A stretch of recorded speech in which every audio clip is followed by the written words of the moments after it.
what are the plans and what can people expect from this this December event?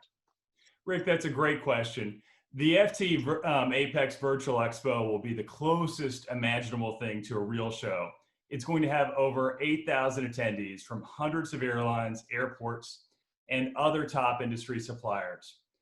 During COVID-19, we really have been too limited in only connecting with people that we know in the aviation industry.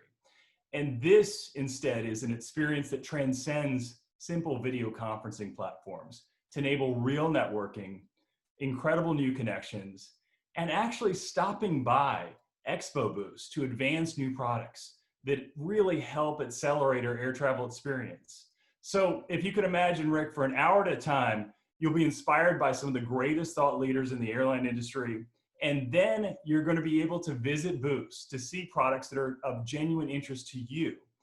Each visit counts just like a badge scan, just like at a real booth. If there's interest, you can talk to someone. If they're busy, you can request a time to meet with them later during the show without interrupting them or virtually standing around. It's a deeply interactive and immersive experience that we think has been the missing key for this year. So we're going to finish the year and bridge into 2021, creating the new start to the decade that we all deserve. It's going to be via the FTE APEX Virtual Expo, and it's going to be an incredible experience for everyone.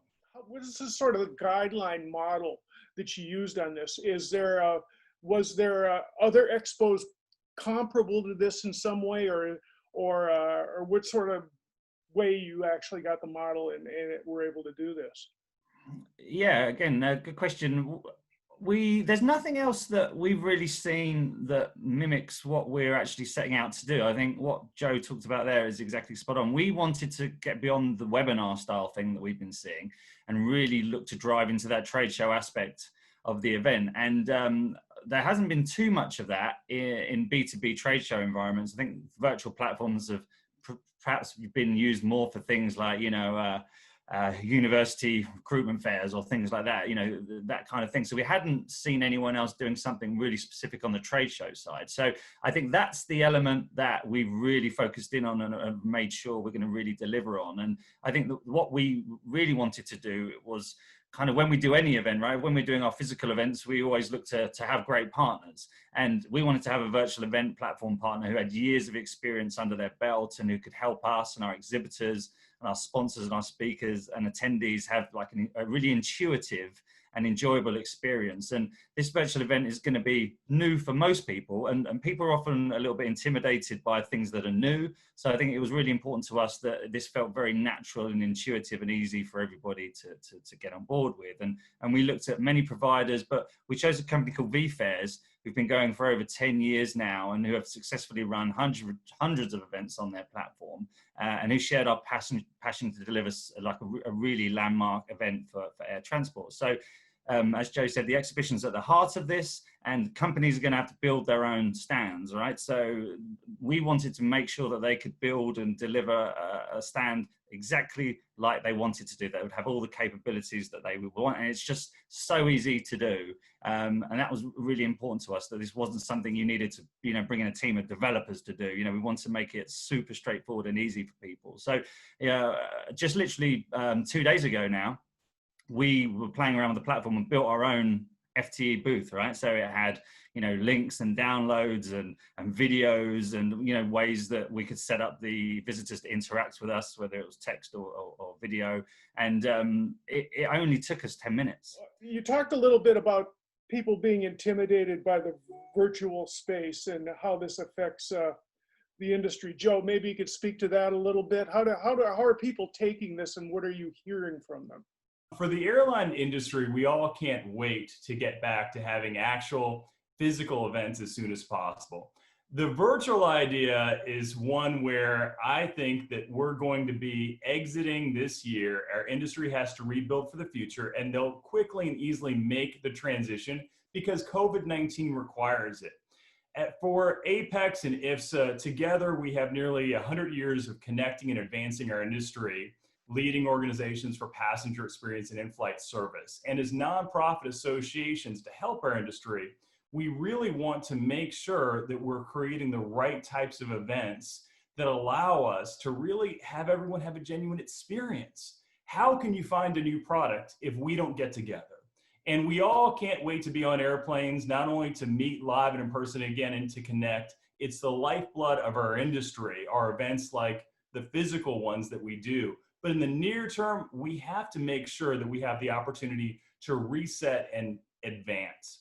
I was proud to be the first Airline Association CEO to speak before the US Congress at the dawn of the COVID-19 crisis. And I'm also proud that IFSA's direct action has helped us add $3 billion in additional US CARES money that wasn't in the original bill. But it's really our entrepreneurial engine now from our incredible FTE team members in London that have given something monumental to our industry at this critical time. They have pivoted in record time to a virtual event that I think will create a new high altitude record for industry achievement this year. It's really exciting because historically associations have been viewed as perhaps slow to change. APEX and IFSA with our incredible FTE team members really are embracing this change wholeheartedly. It's our responsibility to lead by example in a moment of crisis like this, and everyone in the air transport industry will be joining us. We're confident with over 8,000 attendees that are going to make this really an event that will literally bridge us from 2020 to 2021, since it continues 30 days thereafter on the virtual platform. So it's literally going to take us into 2021.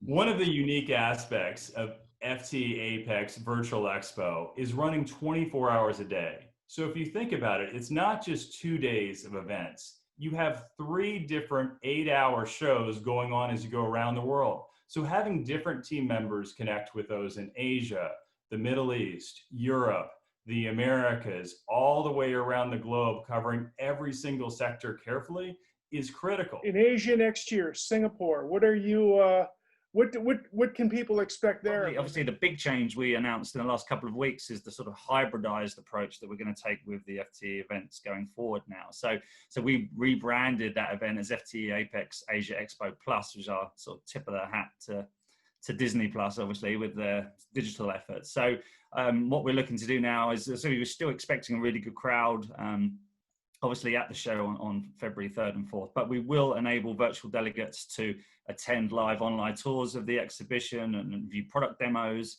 from the exhibition hall. And then we will let select conference sessions be streamed online in real time. And we'll have a networking lounge as well, actually, where attendees, premium attendees, will be able to network with people on site and actually with others, at other, computers around the world via messaging and online tools as well. Because our recent webinars that Joe and I collaborated on ended up having over 4,000 industry participants. And that sort of made us realize about that huge interest there is out there to get involved with our activities. And, before COVID, it was always hard for a lot of people to get out to events. And obviously us all going digital and working in the way like we are right now, I think we've all become a lot more open to this idea. And there's obviously, if there's interest there, we want to cater to it, right? So I think that the hybridized event is going to be an exciting way to amplify the audience and the interest in the event, and complement what we're doing, live on site in Singapore. Joe, I'm wondering if you're looking around the industry here. Have you noticed any other industry events, and in general moving forward, are there many more in the virtual space you'll be doing? Well, I think what Dan said is correct, that I think there's a real opportunity here. If we're trying to find a silver lining to this very dark coronavirus cloud, it's that we're going to be able to have everyone that typically comes together at physical events as soon as they are allowed to travel.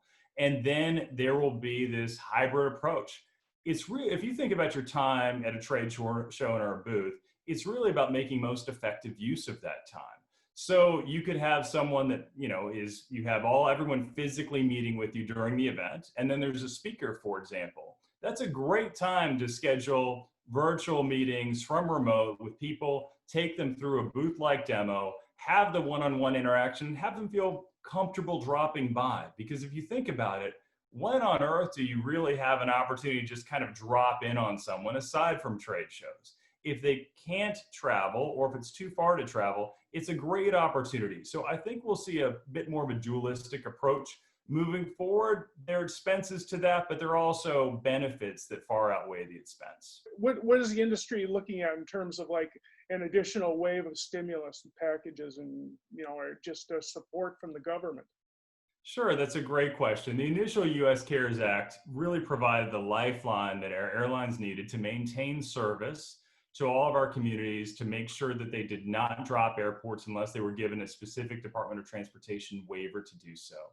In terms of CARES 2, I don't know if it's needed as much in the United States as it is in many other parts of the world. For example, in Brussels, the European Union Parliament is right now going through the process of taking a stimulus bill that should help support its airlines and companies more broadly. And ultimately, I would like to throw down a gauntlet of warning.